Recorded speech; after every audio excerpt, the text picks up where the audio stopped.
This episode is brought to you by Adapt Jiu-Jitsu, some of the nicest jiu-jitsu apparel you can get. They got beautiful rash guards, minimalist design, really high quality, tight around your arms and shoulders so you look kind of jacked. They got this little rubber waistband so that it doesn't ride up and show your tummy. Then my favorite part, the ventilation underneath the armpits, really good for keeping the smell away, the vicious, horrible smell away. They're not cheap, but you can save a little bit of dollars using code STUDENT15. Now onto the episode with Dominic Mejia. Mr. Dom, good to talk to you, bro.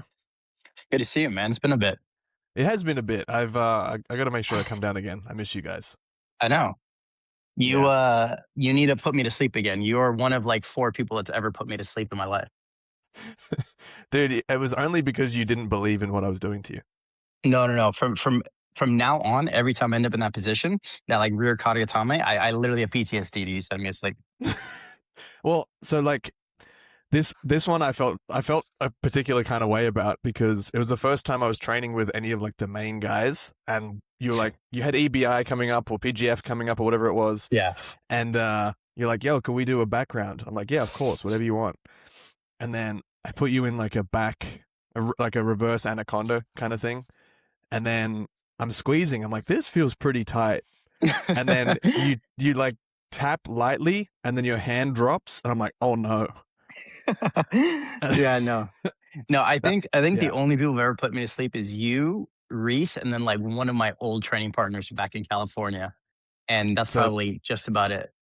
It's an absolute pleasure, bro. Thank you for being on that, putting me on that list. There you go. Yeah, holy shit. Well, dude, I want to talk about a lot, but I want to talk about ADCC. It's your first time going to the Worlds. How do you feel about that? Oh man, I'm excited. It's like been a dream since I was a kid. The first ADCC I watched was Finland in 2017. So how old would I have been that? Maybe it would have been 9 years ago. So I was like probably 12, 11. And that was like the first ADCC I watched. And ever since then, I was like, oh, this is dope. Like, I want to do this. Like, I remember watching, Gordon have his run, him against Keenan and all those types of matches, and Cobrinha winning and all this types of stuff. And it's always been like something I wanted to do as a kid. So it's like really cool and kind of surreal to have it, now as like a reality for me. Man, I was so stoked when I saw you got invited. I'm like, he deserves it more than anything. There's like there's a good list of people who've never won trials and who've done extremely well at the Worlds. I think like Marcelo is one of those people. Gordon's one of those people. Fucking Dom Mejia is going to be one of those people. Yeah. Cross my fingers, knock on wood. You know what I mean? I think Marcelo got third. I think third before he won. And then did well at ADCC. Yeah. I'm at least there. I think Gordon got second. Yeah. Yeah. I think the first time I ever saw you was, I want to say, maybe correct me if I'm wrong, 2022 trials, and you were in the finals against, was it Dorian? Yeah, it was versus Dorian. It was either 2022 or 2023. I mix up the years now. But yeah, it was against Dorian in the finals. Man, I remember not knowing who you were, but being like super impressed. You had this crazy scrap. We were all, I think I was in the Henzo room at the time, and they were watching it on like the TV that was in there, and everyone was cheering for you. I'm like, I don't know who this guy is. Who is this guy? And then you had this amazing scrap with Dorian. What was the transition from moving to Cali to come and train in Austin? Like, what made you make that decision? So I have like a mutual friend that lives in Austin who kind of got me in contact with everyone here. She used to kind of run some of like the day-to-day stuff at a gym I used to train at when I was a kid. And I saw that she moved to Austin. I don't really know how she got in contact with John, but she ended up training at Roca.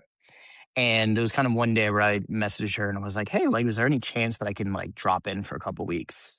And she's like, yeah, I'll talk to them. And it was kind of like playing telephone for like a couple months. And eventually I got the okay to go to Roca. And so went out to Austin. I kind of like got the okay like on a Friday, and by Sunday I was driving to Austin. It's a 20. Yeah. It's a 20-hour drive from California. Shit. So drove the 20 hours. This was the first time I think I traveled alone ever in my life. I was like freshly like 18. So it was an experience for sure. I stayed with a couple friends here for about 3 weeks, and then I did my first kind of like mini camp for Nogi Worlds. when I was a brown belt. So that's what I did, and then I really enjoyed it overall. Like I really enjoyed just the way that John teaches. I don't. I think that John is very structured in the way he teaches, and that's something I really vibe well with. Before John, I was didn't really have a head coach. I had people that I would talk to, and we would kind of communicate techniques and be like, "Oh, this is cool. Let's try this," and things like that. But I didn't have anyone ever watching over me and telling me like, "This is what you need to get better at. This is what you need to work on." Or like who was showing stuff. It was all kind of like myself and watching instructionals and things like that. So I was always looking for that. Like even when I was younger, I was always looking for some like a strong head coach that could like give me direction. Mm, And so after that like 3 week stint in Roca, I was like, okay, well, like how am I gonna make a living in Austin? Right. Like how am I gonna come back? So came back to California and maybe about 8 months passed saving up money, working until I eventually kind of scavenged enough money to do a 3 month camp. So I did a 3 month camp for that trials, the one where I fought Dorian in the finals. So I was out here for 3 months working all the way through. And then about the end of that camp, like maybe a week before trials, I was like, "Oh yeah, for sure want to move here." Now we were talking about being able to figure out a place here in Austin a couple weeks before that, but we signed a lease I think the week of trials. And then so I moved in the next week. So I got second at trials and I moved into my new apartment in Austin the week after and slept on a what is it called, a inflatable bed with an empty apartment for a oof. couple weeks. And yeah, but That's it all boy came heaven, dude. together. Yeah, I know. I can't live like that anymore. My girlfriend would yell at me, but it was a good time. Yeah, they ruin everything. God. Um, the okay, so that's I had no idea about any of that. So the what I'm hearing is you were very good. You were already very good pre Danaher, but you also didn't have a head coach. And Yeah. you mentioned instructionals. So is instructionals the main way that you got better? Yeah, it was the majority of the way. I was training with some good guys. Like before I moved over here, I was training pretty consistently with Mejia, who's been ADCC a ton of times and pretty good. I was training with a lot of the 10 Planet guys in the area. I was training with some old teammates that now no longer do jiu-jitsu, they do more MMA, but they were really good at the time. So there was a lot of guys that I actually had that were pretty good, that were kind of like on the cusp of like being able to do something big at a tournament. And so I had some good training partners overall, but the majority of like technical knowledge that I was building was all through instructional. I was trying to do like an instructional, like an hour of instructional a day. That was like my Mm, goal in being able to do notes. I still have notes from back in the day of like pages and pages and pages of notes, that's um, cool. of like just everything, screenshots and everything like that, just because it was my main way of learning. So it was just Yeah. everything I was doing. The hardest part for me though was like being able to consistently train. Like there was good people, but I couldn't consistently train and I was driving a ton. In California, I was driving maybe 6 hours a day just to be able to get Hmm. to trainings and teach and make money. And Yeah. that was 100% the hardest thing for me, was that just the driving was, it was dreadful. And so all those combination of factors, I was always trying to find like a place where I can just centralize my training, centralize my instruction, everything. Yeah. And when I came out to Roca and was under John, I was like, oh, this is amazing. Like the training's here twice a day. The instruction's here. I don't have to do anything. I could just train, go home, sleep, lift, do more instructions if I want to, and that's it. You know what I mean? It was all in one area. That's so good. Yeah, I think it's being a nomad is definitely very tough, and fuck, killing your back in the car is the worst thing possible. Yeah. It was terrible. Yeah. The how did you manage to get the most out of instructionals? Because I'm thinking for the regular person who doesn't have access to a John Danaher but has people who are there that are willing to train, what would you say helped you sort of become you while just using instructionals? Yeah, I was able to rope in like some blue belts and purple belts, like anyone that I could rope in possibly to like drill with me for like an Yeah. hour or two, like every morning, I would do it because it was hard for me to get 2 sessions a day, like I said. So I would just get like a drilling session in the morning and then a training session in the afternoon. And Yeah. so I would try to rope in anyone possible and I would just go through movements. And we do a lot of, we would do some static drilling, but a lot of it was like some resistance based. Like I show them the move. I'm like, look, this is my goal. Like, let me win, but like make it hard for me. You know what I Let me mean? win only if I'm And doing it right. yeah, exactly. Right. Yeah. And so we were just a lot of that of like at the time I was trying to get really good at escaping turtle, for example, for ADCC, like being able to avoid the points. So we were doing tons of turtle. Um, we were doing a lot of hand fighting. I remember doing tons of like just hand fighting the crap out of a purple belt. Just snapping him over and over again. And he's like, yeah, that was terrible. Like it was a lot of things like that, like trying to rope in people just to help me in like perfecting those little things that it's hard to do in a class. Like if you just go and spar someone, you're not going to get those skill development things. Yeah, that makes sense. You have to force it to where you want to go. Like you Yeah. pick around and the guy just keeps fucking pulling guard. You're like, well, that sucks. Yeah. Yeah, that 100%. makes total sense. Okay, I have a theory. I want to run past you this theory that it almost so obviously I've had a bunch of people on who really like CLA. I've had a bunch of people on who really like drilling, and my conclusion is it doesn't matter. Nothing matters at all. And as Yeah. long as you pick the right thing for you at the right time, as in the right technique. So like if you're terrible at escaping pins, but you're only focusing on choi bars, for example, it's just not the right thing at the right time. And the people who get really good are the ones who manage to consistently learn the right thing at the right time for them in their development. And they did that long enough that they were able to apply it at a high level. What do you think of this theory? Retard Yeah. maxing. Yeah. Yeah. I agree to a certain extent for sure because for me, if I drill something more than maybe 5 times, I'm pretty good. Like, I don't feel like I get anything more out of, like, maybe 5 times on each Agreed. side, and, that's about it.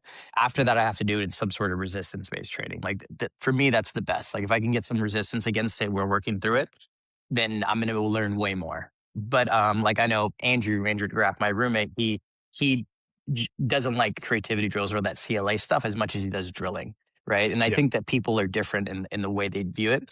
I feel like generally the way I do jiu-jitsu is very creative, and half the time I don't even know what I'm doing. Like I have the idea of like something, but I just kind of figure it on the fly, and that's generally my style. So I think it just training that tends to like favor me.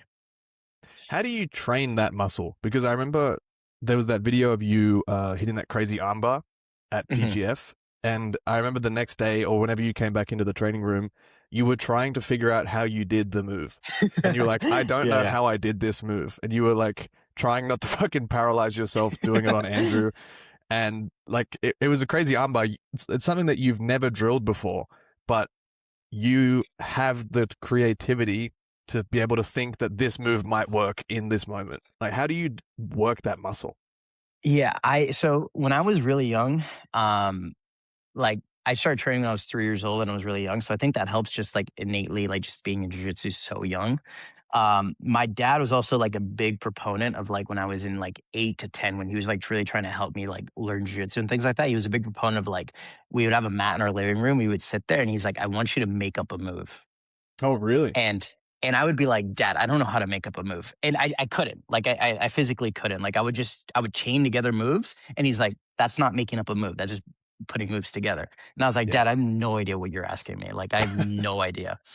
And I think eventually over time, like he would keep reiterating this. And I think that was definitely like a seed that blossomed over Mm, time.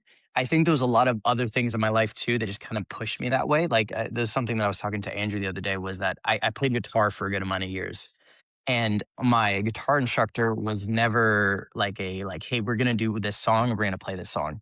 He was just always like, hey, I want you to make your own song and let's figure it out together. that's cool. And so That's we would good. just make things that sound good, right? Yeah. And those things like all together, I felt like really pushed me towards being just generally creative. And that type of stuff I think like has just like evolved in my life and in jujitsu. And I generally just find more joy just being creative in whatever I'm doing, right? Like I like rock climbing. Like if I rock climb the boulder in the most normal way possible, I'm not getting enjoyment. I gotta have Yeah. some crazy thing where I'm flipping upside down or whatever. You know what I mean? Like Yeah. make it harder on myself, but like I want it to be something different, you know? That makes sense. I think in order to do that, you have to have like a base understanding of the sport in the first place. So I think a lot of people like you'll see a sequence of some insane shit. I always think of like the Gordon back take against Homolo, where he knee cuts him and then he hits like the Yeah. cross shoulder roll kind of thing.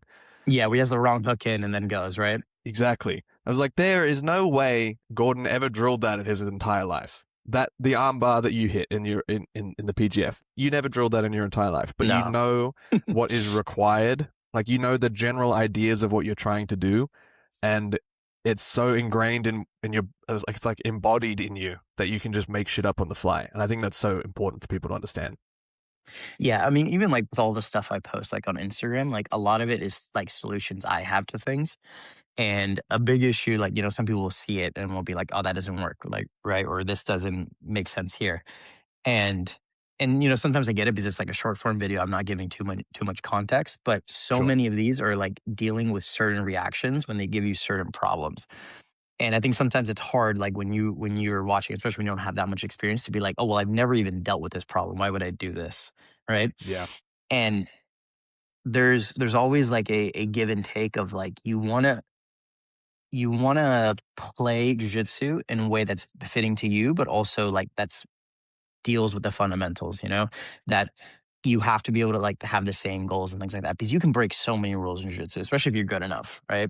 Yeah. But everyone's slightly different in what rules they can break, right? Like I feel like there's certain rules I can break that, Gordon what is it called? That Gordon might not be able to break, and then there's rules that Gordon breaks that I definitely cannot break, right? For sure. That I've seen certain defenses from like Gordon, for example, where I'm like I try it and I'm like my leg's gonna break. Like Oh yeah. there's something physically different between me and you. You know what I mean? Or like same thing Yeah. with Andrew. Andrew's like very good at very like leg lock defense and the way he's positioning his legs and like how stiff he can put his leg. And I'm like, there's no way I can do that. Like there's something innate to you that you're able to do this, and I Yeah. have to find a different solution.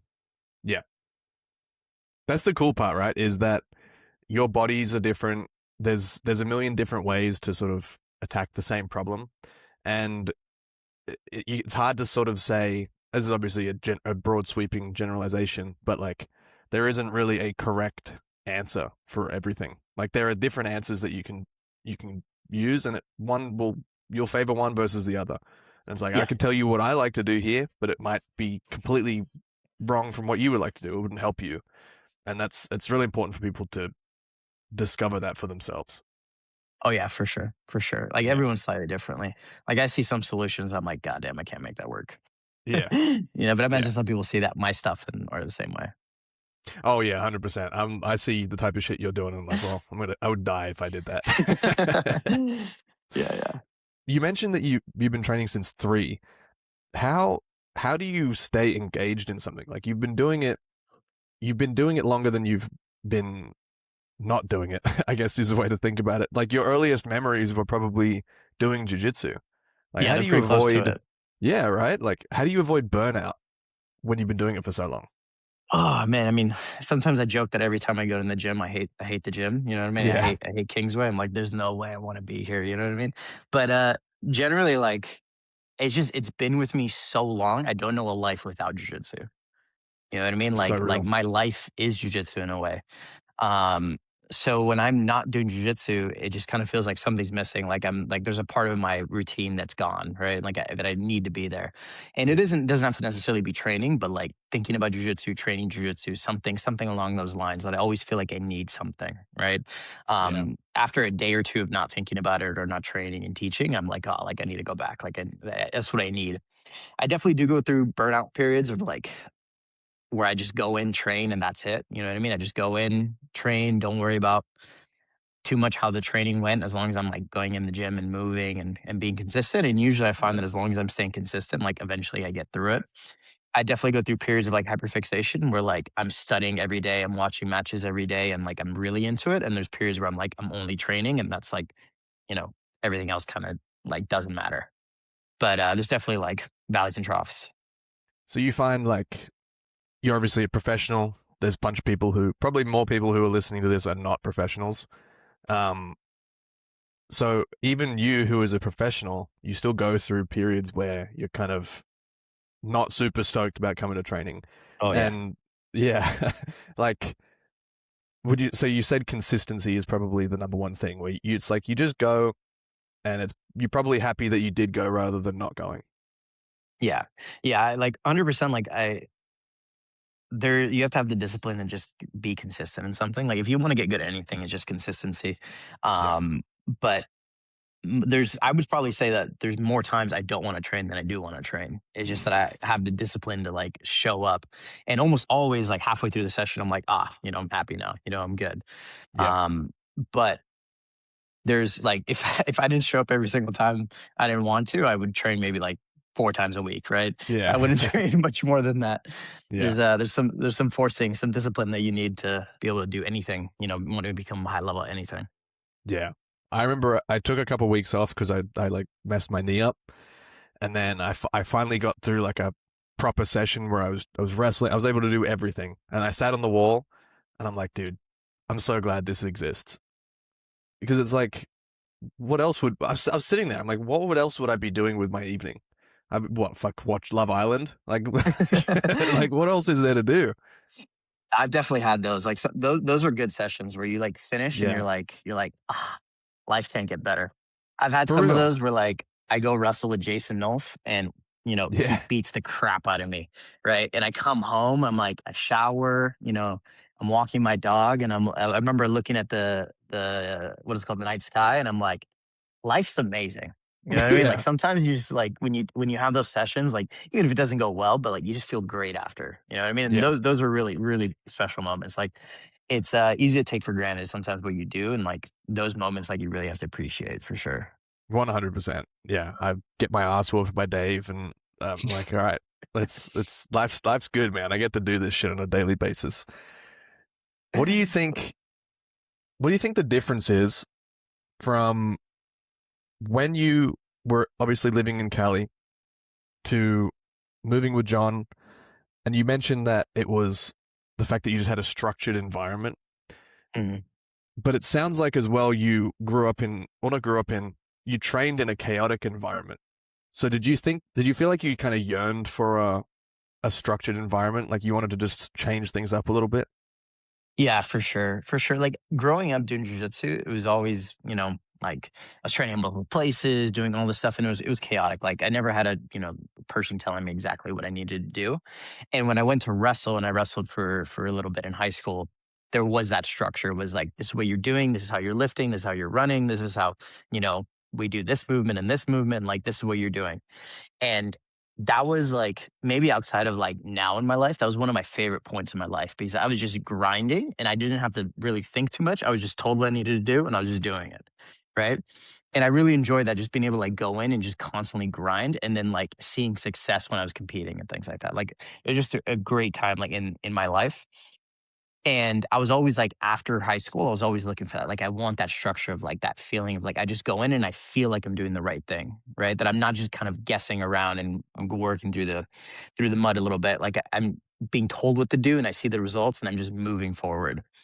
And Mm, so when I saw that with John again, I was like, oh, this is what I wanted, right? yeah. This is what I was hoping it would be, right? And that's the biggest reason I made the move. Yeah. No, I think that's very important. Is just having someone.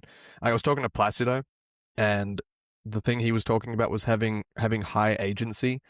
Is you can't have someone hold your hand through everything.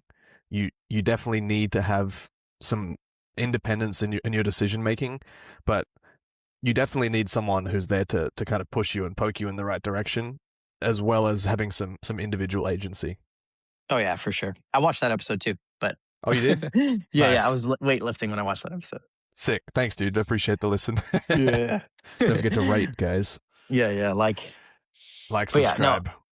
there's no way like no matter who your coach is, there's no way you're gonna make it to a high level if you don't have some independent agency. Like you have to have a wanting and like a drive from yourself to like do things outside of the gym, outside of whatever structure that you're working in. You know what I mean? Like even when I teach kids, like you can tell when a kid wants it and is doing things outside of the gym, like whether they're talking with their parents or talking with the other kids and like problem solving things, you definitely see the difference. And I think like even on like that small scale, like it expands up as you go. That if the little kid, that is doing the extra work is getting better, then, like, if they can do it, I can do it too. You know what I mean? Like, I get inspiration for some of the little kids too, because those little kids, it might not be like they're doing something crazy hard, but it's the hardest thing in their life. You know what I mean? For That they've ever sure. done so far. So Yes. sometimes I drive inspiration from them. Dude, some of those kids who are training at the pro sessions at Kingsway are like actually fucking good. Oh yeah, yeah, yeah. There's some kids that are really, really good. It's crazy. I remember Rob Hastings, he covered one of the kids' classes and he came back home and he was like, dude, some of these he's like, these kids are fucking good. They're like he's like, I was teaching them complicated stuff and they just were like getting it instantly. These Yeah, these no. these these young kids, I'm hoping I'm like old and crusty and like full of steroids that they can never come near me. Yeah, I need to retire before the next generation fully come Dude, through. you're in trouble. You're younger than me. I know, I know. I need to avoid all the matches possible. Yeah. I'm gonna be in masters long before you. Yeah, yeah, you got a good amount. You don't have Yeah. much time. Oh, are you 28? I'm 26, 26, 26. Oh yeah. 27 this year. Okay. So you're like 3 Yeah. years away. Yeah. I'm excited actually. um, I was thinking about competition as well. A lot of the times you go up against someone who you know what they're gonna do. You know that they're like a footlock specialist or they're nasty from front headlock, whatever it is. How do you worry? How do you deal with worrying about what your opponent's going to do versus implementing your own game? Yeah, this is like an issue I've had generally, like just in competing in general. I think for the most part, I've kind of like been able to deal with it now. Like I feel pretty good at it, but I've always struggled with like not respecting someone too much and respecting them too much, right? So I've had kind of Mm, like the flip side. So the two matches I think of are like when I had a match with Owen Jones on Who's Number One. I yep. respected his leg lock so much. It was more of a fear of like I don't want to get finished, right? Like Sure. I was like I don't want to get finished. I don't want to You be know in he's this going to position. make memes about it. Exactly, right? I didn't wanna get finished, Yeah. and then so I just fought hesitant, and then because of it, I fought hesitant, I just didn't get enough on the ref score and lost. Yeah. And then the flip side was I had a match with, Max Hansen, and I was like, "Well, you know what? Fuck it. I'm just gonna charge at this guy." And I wasn't amazing at guard passing yet. I'm much better now, but I just was like, I'm just gonna guard pass, doesn't matter. And then I got armbarred, right? And Right. I was like, okay, well, there's like sometimes you go a little too high and then a little too low, Yeah. and so you have to find like that balance for yourself. Like for me, if I watch someone too much, then I Mm, tend to like hesitate in a match. So generally, what I do is I'll watch someone like one or two matches just to get an idea what they do. Most of the time, like the people I'm fighting, I kind of already know them. mm, So sometimes I don't even have to watch anything. But like as long as I know what they're gonna do, and then I stop. Like I do one, two matches, then I'm done. If I do yeah. do any more than that, then I'm like, holy crap! Like they keep submitting this This guy with this this guy's one so sick. position. Yeah, yeah. And there's so many times like in my life where I was like, I've watched someone, I'm like, holy crap, they're so good at this. Foot Lockers are so good at this. And then you go in, you're like, oh, like it wasn't even that big of a deal. Right. Yeah. And so fighting that is like is a big thing. Like just being able to like find where you work best. Because I think some people work really good scared. Like something Mm, about just being scared like pushes people. I think I work best when I'm like pretty even killed. Like I'm like not happy per se, but not scared. Like I'm just kind of in the middle where I'm like, where I just feel good. Like I just feel yeah. normal, feel good. Like that's where I want to be. And if I'm there, I think I can compete the best possible for me. So I want to find that balance, but that balance is hard sometimes. Oh man, balance is extremely hard. Shout out Anakin Skywalker. The that always was a big problem for me. Was like I've had same thing matches with guys. Who I'm like, I know this guy is just gonna rip on footlocks, and then I either just charge in and I have the same thing and fuck it, or I'm super hesitant and I just get footlocked anyway because I'm not attacking him in any way. So that finding that balance of building your confidence is really tricky. Do you go into a training session and you'd be like, "Yo, this guy sits back on legs. Just sit back on my legs whenever you can." That kind of thing. Yeah, I mean, sometimes I definitely will. Like, I'll put myself in, whatever good position, they're good at. If they're good AOKs, I'm going to give a ton of AOKs. Hmm. I'm going to give up a ton of those positions, just be able to work from them. Talk to John, like certain positions, things like that. I definitely do that type of stuff, but I already kind of generally do that stuff in general. Like, I work Yeah. a lot on defensive and training and things like that. So usually. what most people are pretty good at. I'm already have someone in the gym that's been doing that to me. I've put myself in that position before. At this point, there's very few positions like I think in jiu-jitsu that I've not put myself in, like worked out of there. Yep. And sometimes someone's specifically good at something, and you got to put yourself in there, right? Like the back katagami, you put me in there. That's probably the first time I've ever been choked by that, and I put to sleep. Never again, Yeah. right? Like Yeah. after that, I'm like, okay, I got it, right?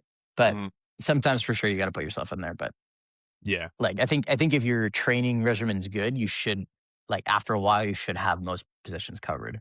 for sure. How do you make the most out of a competition loss? That's tough, man. That's tough. I think the hardest thing I have is like watching my matches back. Like it hurts me so bad. Uh, Um, you know what I mean? Like I have nightmares after for like weeks. I got strangled by Bobby at trials after I just had like the biggest win of my life, and I didn't watch it for like 2 months. Yeah, yeah. I always need a week. I need a week, and then after the week, Yeah, I watch it. But 100% is being able to watch it and then being able to do like a essentially like a film review of it, like you yeah, breaking it down the whole thing. On my Patreon, I do like a ton of film reviews, and I honestly do like as if it's my own video. You know what I mean? Like sick. Shout out that's like Patreon. yeah, yeah. I'm sick on there, right? 6 videos a week. Let's go. Six But videos a week. What a bargain. I know I put a lot up there. But yeah, so I basically just break down my matches and like break it down into little segments. And there's always like I think you got to look at it like tactically and then technically. Like, what are you doing? And that's led you to your position tactically, technically, and being able to kind of see the mistakes you've made, but also the ways that you're pulling yourself back from like what you could do in training, right? Because I think Mm, there's always like some disconnect. Like I don't think anyone fights 100% in a competition. You're always yeah, at agree. 85, 75% or whatever, right? And sometimes you got to look at it and be like, okay, well, was that because, nerves, weight cut, or whatever? Or was that something mental? Like I went in and was hesitant of this guy or doing this thing, right? Because this is something that me and Andrew talked about was like, your physical skill set might be at 100, right? Let's say you have 100 points in like your skills, and that's what you could show at the gym, right? Everything mental is just where that floor is, right? Like if your Mm, floor is at 70 and you show up at 70, right? That's probably not good enough to beat a really good guy, right? But if you know how to prepare yourself, mentally, how you work best, like, getting your carbs in and everything in that morning and like how you're doing everything, and you could show up at 90, that even if you mm, show up your worst possible, you're still at 90, yeah, right? And it's being able to like close that floor and ceiling, that range. And that's something like I really try to like emphasize in my head is like how do I close the floor of my performance, right? Like my ceiling of my performance is like everything I do in training, like getting really good and everything like that. But like in the 2 weeks, 3 weeks leading up is like what state mentally do I have to put myself in to raise that floor so that the variance isn't very high. yeah. I assume you've probably made a ton of mistakes in your Oh, preparation for tournaments. 100%. Yeah, like over time where you've done. I've like definitely been through periods where I'm like, oh, I don't need a warm up, I'm good, and then I get fucking smoked, and I'm like, oh, I Yeah. warmed up too much, now I'm tired. Like, what's your ideal day of competition? Like, how do you make sure you raise that floor? Yeah. So I force myself to eat breakfast. Like I don't want to eat breakfast, but force myself always like, especially if you're fighting in the morning, evening, doesn't matter. Like I force myself to eat. Like I have to eat. Man, I I struggle with the eating. Yeah, yeah, it's tough. It's tough, It's man. tough. Like it feels like I have like a ball in my chest. Like it's Yes, hard. But I'm yeah, glad like you feel the same way. yeah, yeah, it's terrible. But yeah, you got to force yourself to eat. Like I try to eat a lot of carbs as much as I can. Like I love honey. Honey has a lot of carbs. You put that in, no problem. Um, downing electrolytes because usually I'm off a weight cut. Like that's just like nutritionally what I'm doing. Yeah. I have caffeine pretty often, so I usually, put some caffeine as well. But if we're talking about just like mental, like I always like to get to the venue 2 hours before my match, like around there, like 2 hours to an hour and a half.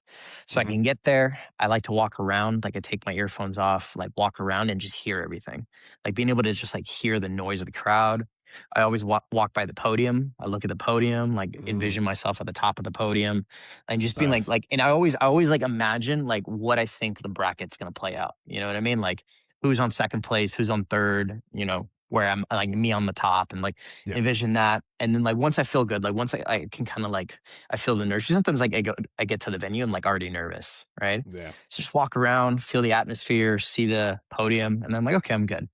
Walk over to the warm up mat. I warm up, usually stretch out a little bit.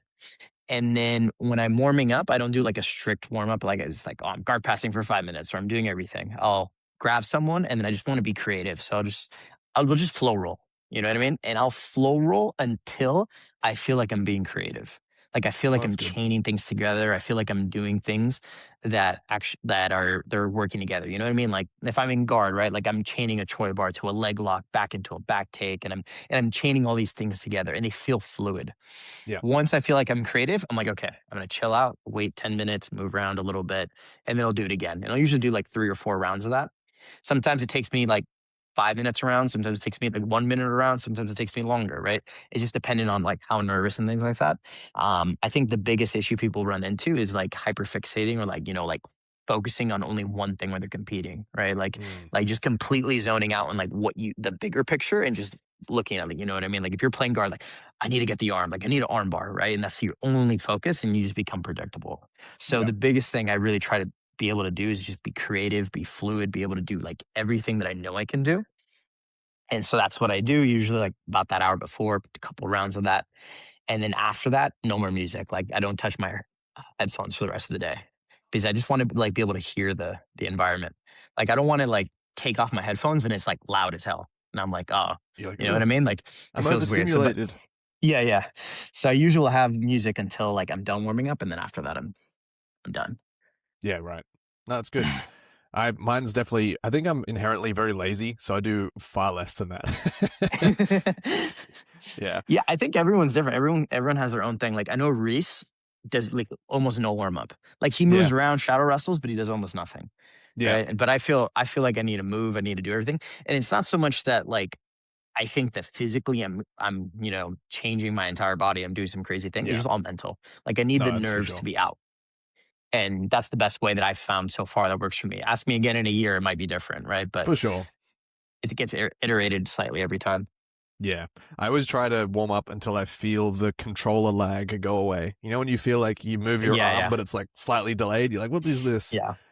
I just want that to go away. When that goes away, I'm like, all right, I'm done. Yeah, yeah. No, I get you. Yeah.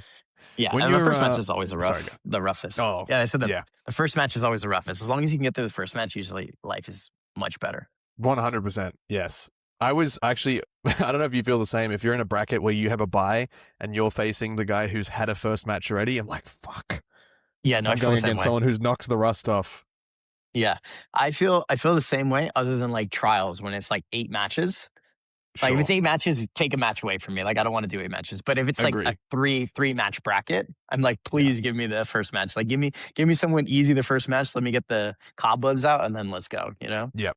Yeah, definitely. I pray for an easy first match where I can just warm up. Yeah.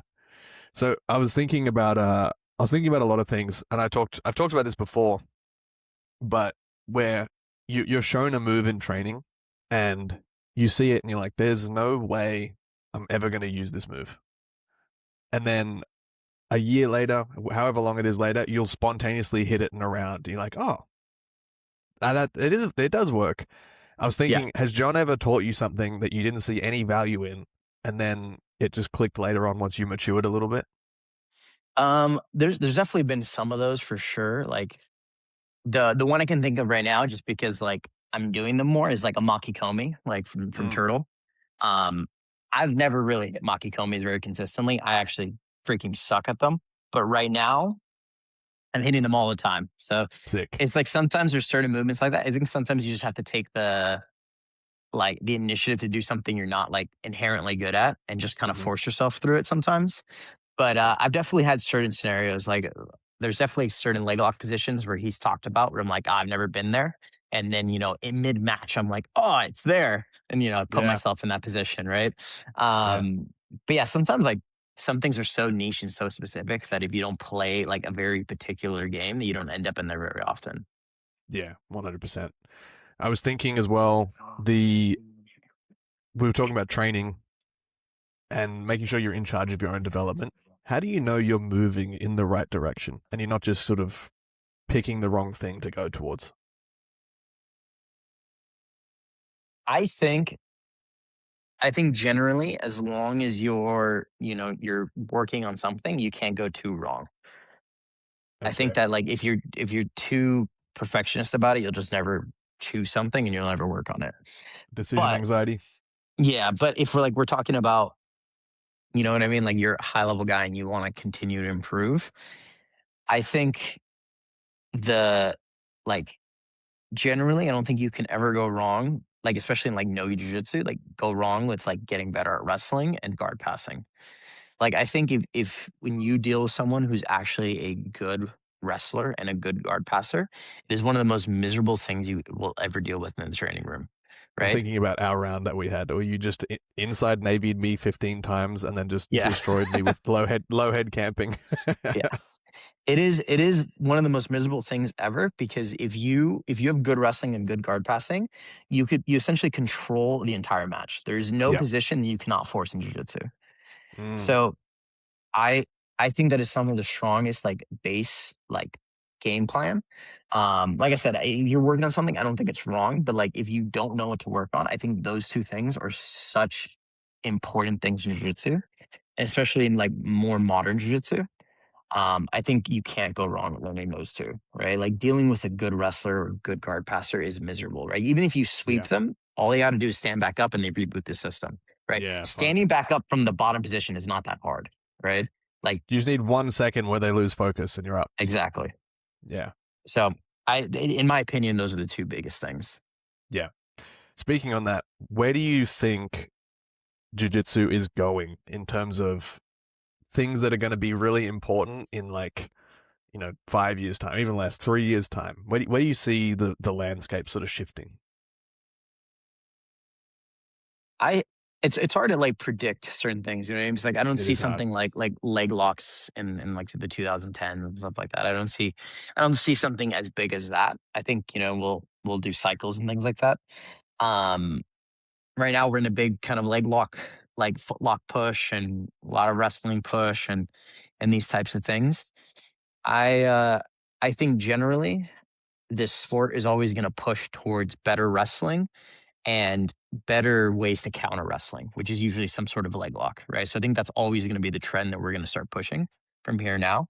I would love for jiu-jitsu to be like in 20 years, like the average jiu-jitsu guy is like what a collegiate wrestler, not like a D1 wrestler, but like an average collegiate wrestler is now. You know what I mean? Like in 20 Mm, years. You know what I mean? So maybe not, like able to deal with the collegiate wrestlers in 20 years time, but like yeah, now, you know what I mean? And then, so just like, it's always going to be behind. You're never going to have a jiu-jitsu guy that's going to be a current collegiate wrestler, but for sure. I would love for jiu-jitsu to be able to chase after that and be able to like push towards it. You know what I mean? Like I think with IBJJF and so much like jiu-jitsu just atrophied in the wrestling department and standing judo and everything like that. And I Yeah. love that it's becoming so much stronger in that department. And I think it's going to keep going because I would love to see jiu-jitsu like to be really good in UFC and MMA again. You know what I mean? I would love to see Yeah, jiu-jitsu dude. guys go out there, take it to people. Yeah, people have been talking bad on us jiu-jitsu guys in the MMA scene. I don't like it. Yeah, no, me either. No, I would love to. Like, I would love to see people like be able to actually wrestle and do it like that. Did you watch the Buchecha match that he had on the Which UFC? one? The recent one. I saw clips. It made me sad. I didn't want to watch the whole thing. Yeah. Yeah, I didn't watch the whole thing, but I saw clips and I just saw him slide off the back. And I Yeah, was like, ah, man. It's tough though, because Buchecha was like a different time. Even now he's like a different time. You know what I mean? Like yeah, it is it's tough. It's tough to see that, you know what I mean? Like someone who's so good, but because of like what was like promoted at the time, like rule wise and how jiu-jitsu was going, that just like it's such a hard transfer over to MMA. yeah. I agree. I think, yeah, the pure jiu-jitsu guys really struggle if they've been doing things in the old way, where like you can almost do the bare minimum to win. Not saying that Buchecha did the bare minimum to win, but a lot of guys won't focus on holding people down. They'll just get like a quick takedown and then they'll just let them stand back up so they can stall or do it again kind of thing. And Yeah. the guys who made it to MMA and they have that kind of jiu-jitsu style, they really struggle. It's hard to watch. And then they call them jiu-jitsu guys. You're like, dude. Yeah. No, man. I mean, like I've trained with a good amount of MMA guys just because they come in through Kingsway and things like Yeah. that. And the average like just stand up like defensive wrestling is very good in MMA. Oh And yeah.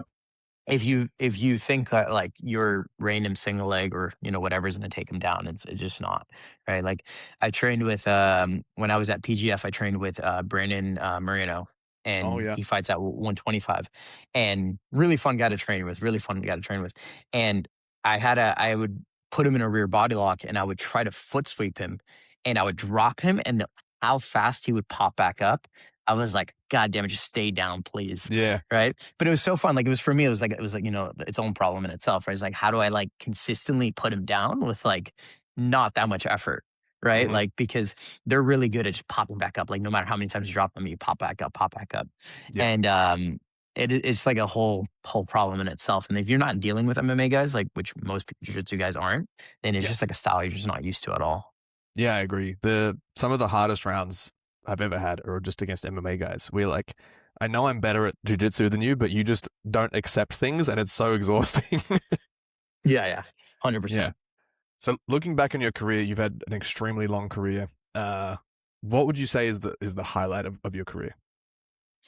Overall, like I think the one that like made the biggest difference for me was probably that first like breakthrough trials performance that won against Dorian. Um like generally I think that was the first time like I really believed in myself, that I was like, oh man, I'm good. You know what I mean? Like there's times where I thought about it, where like we're in training where I was doing good with a certain person. But that was definitely the first like performance where I was like, oh, I can do this. You know what I mean? Oh, And I think relief. sometimes, yeah, exactly.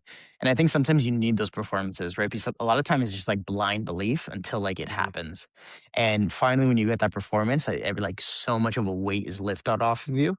And then you're like, okay, well, if I did that once, I can do it again. And you can continue to do it. And I think that's like generally that pushed me the most to continue to, improve and change myself and do all these types of things. And, like I think that first ADCC, I was, pretty much a diamond in the rough, but it was the biggest incentive for me to move and like progress and, relook at myself and see what I'm doing right and wrong, and how to, improve. That's awesome, man. Yeah, I definitely feel that for sure. Where it is, you're kind of being delusional in that you're just hoping this works and you're hoping that you're doing everything right, Yeah. and then something actually confirms it. You're like, oh, thank God, I haven't wasted my life. Oh, 100%, man. There was so many times like when I was driving in California, I'd have a long drive and I would like stop at a gas station and I'd like just be there and just be like, man, I don't know if I can keep doing this. Like Yeah. just waiting to fill my gas, and I'm like, man, I don't know if I'm good enough for this. Oh man. And I'm just like sitting there, like, in like existential crisis. You know what I mean? That's all I've done in my life. And I'm like, am I good enough for this? Like, can I do it? And then you're like, okay, well, like, what else am I gonna do?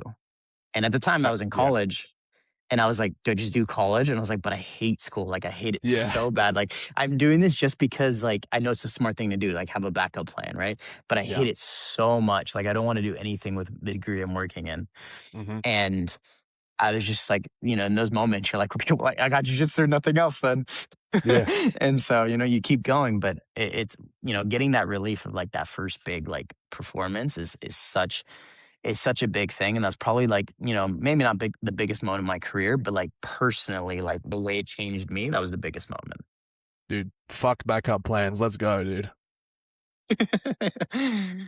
Yeah. Yeah. It's those wins, man, are so special. Like I look back at that and I'm like the time of like everyone I was training with, like when I first met Dave and things like that. And I'm like, there's some nostalgia from that. You know what I mean? Hmm. Even though like I probably was miserable training at the time, things like that, there's Yeah. some nostalgia there. That's awesome. No, that's really cool to hear. And sometimes you need those moments where you're like, all right, we're doing okay. Yeah, yeah, 100%. Let's do some rapid fire. Those are fun. Who's your favorite training partner? Oof. Landon. Landon Elmore. Shout out Landon. Yeah, Big hit slime, the dude. rounds with him are crazy, man. I'm exhausted every single time. Yeah. I never actually got to train with him. I think I was trying to preserve my ankles and I knew he was as a leg locker guy. And I'm Yeah. like, I'm just going to avoid that. Yeah, that's fair. That's fair. He likes his ankle locks. Yeah. Who's the strongest guy you ever competed against?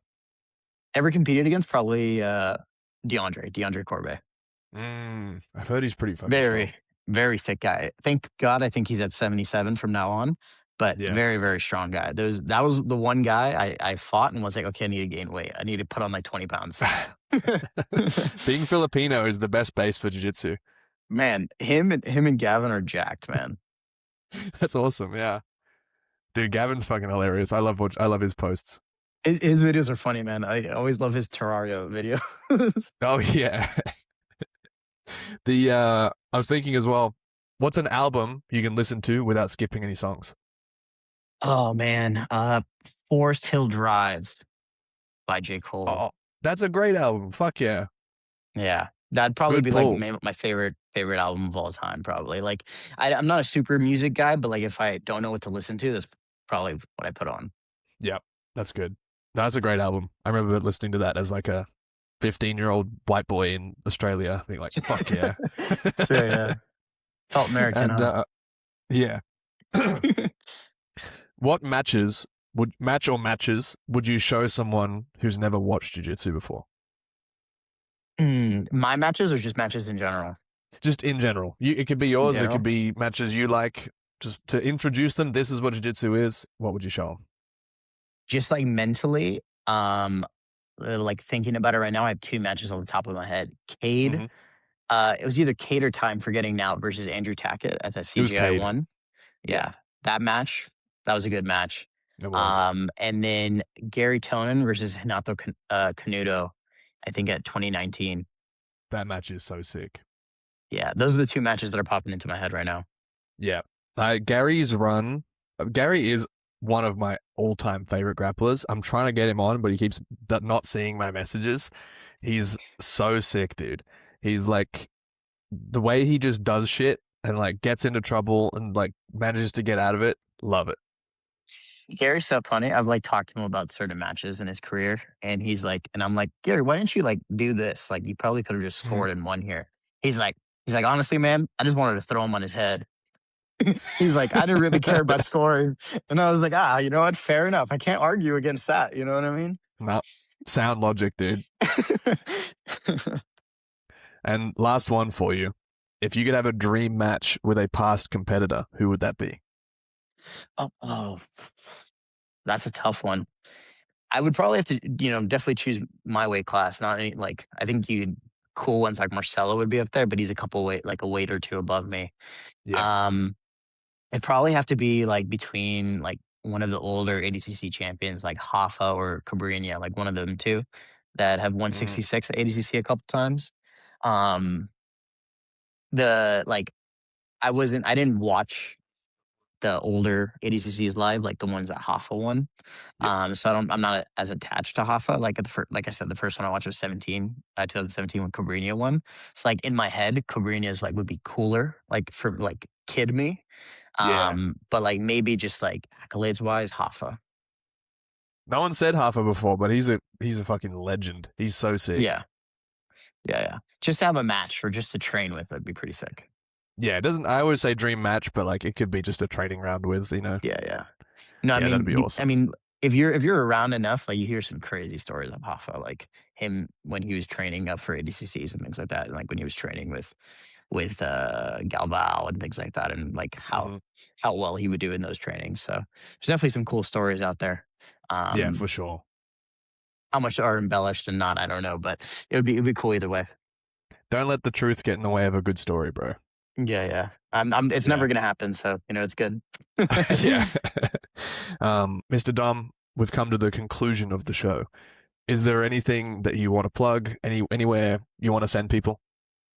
Yeah, man. If you guys want to find me, I'm at Dominator Mejia on all social media. That's Dominator then Mejia. I put out instructional content all the time, and then I have a Patreon as well. That's more, one on one. Have 6 videos up a week at a time, and overall, it's a pretty good proposition in my opinion. You have over like 10 hours of footage on there for like $9 a month. So I'd recommend trying it out and looking at it. Do some video breakdowns for people as well. So I have a lot of stuff on there, but overall, put a lot of free stuff too if you're just interested on that on all my socials. Awesome, dude. You've been so much fun to talk to. I really appreciate all your time and your insights, and I'm extremely excited to watch you at ADCC this year. Thank you, man. Thank you for having me on.